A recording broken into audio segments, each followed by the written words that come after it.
And so today, the 23rd, just sort of trying to wrap up what we talked about yesterday and really conclude it in terms of the conflicts of interest with the Anchorage Museum as a nonprofit, and the way that they're contracting with different the way Anchorage Daily News is contracting with different nonprofits and basically getting funds and support from them.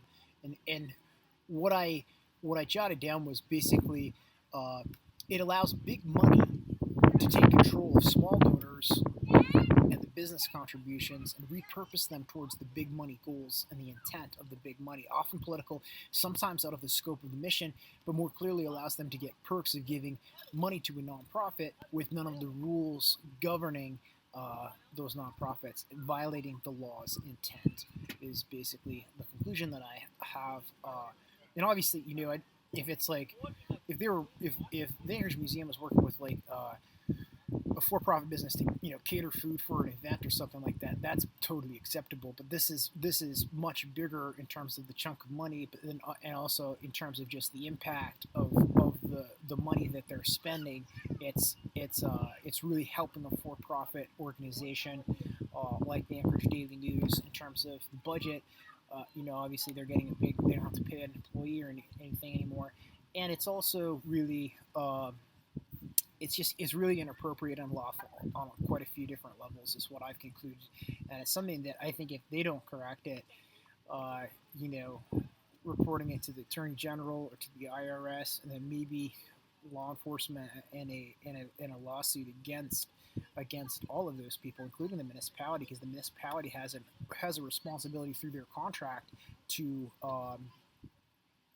to make sure that the museum adheres towards their contract and to the laws, and it's not a private foundation or private charity. The museum isn't, you know what I mean, and they're just not, they can't just do what they want. They don't, there are some limitations and some regulations and some sort of ethical lines that they need to adhere to, and that they really aren't.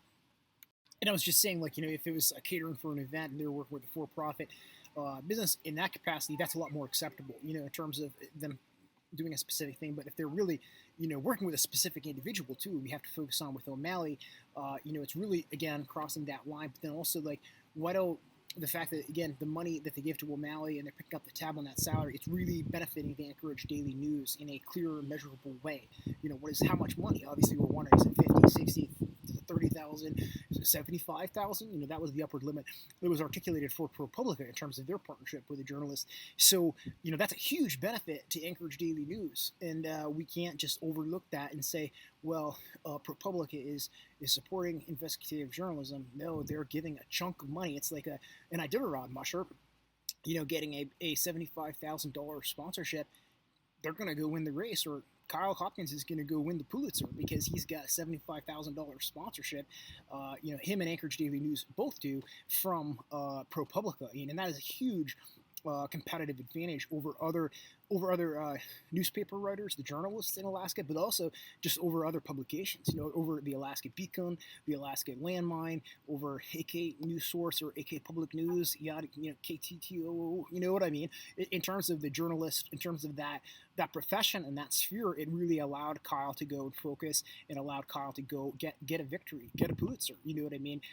And whether or not you agree with some of the stuff that Kyle wrote or not, it did lead to some changes. It did lead to the governor, Dunleavy, doing something where no longer can people with past criminal backgrounds or whatever, get jobs in rural Alaska doing the VPSO, Village Public Safety, and so it's one of those things where we have to acknowledge that there is ramifications, beyond. We're not just supporting journalism.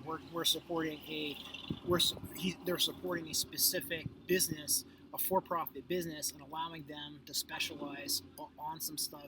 And it needs to be it needs to be nonprofit cannot go to for-profit like that. But what I was starting to say, and I kind of got sidetracked with the ProPublica and the Charles Ornstein and the Kyle Hopkins and getting the Pulitzer.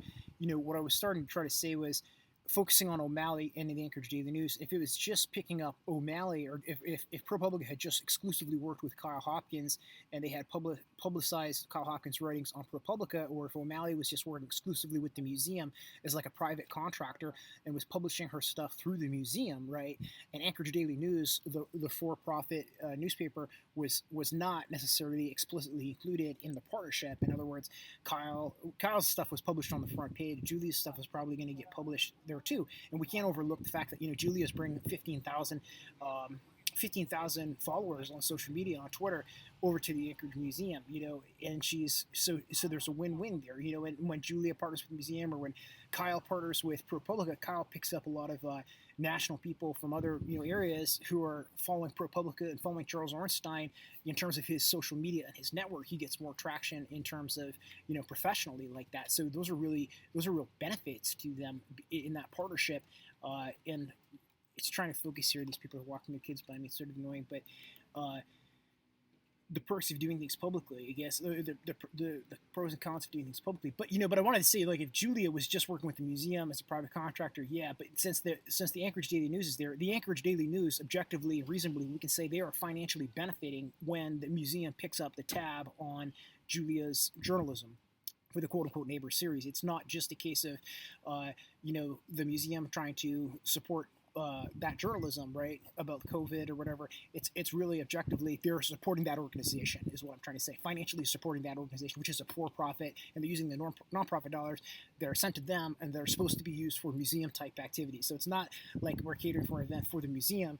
It's we're just basically picking up this woman's salary and helping this woman. Again, specifically, it seems to be focused on Julia at the expense of anyone else, and without any metric or policy to support why Julia and why Anchorage Daily News.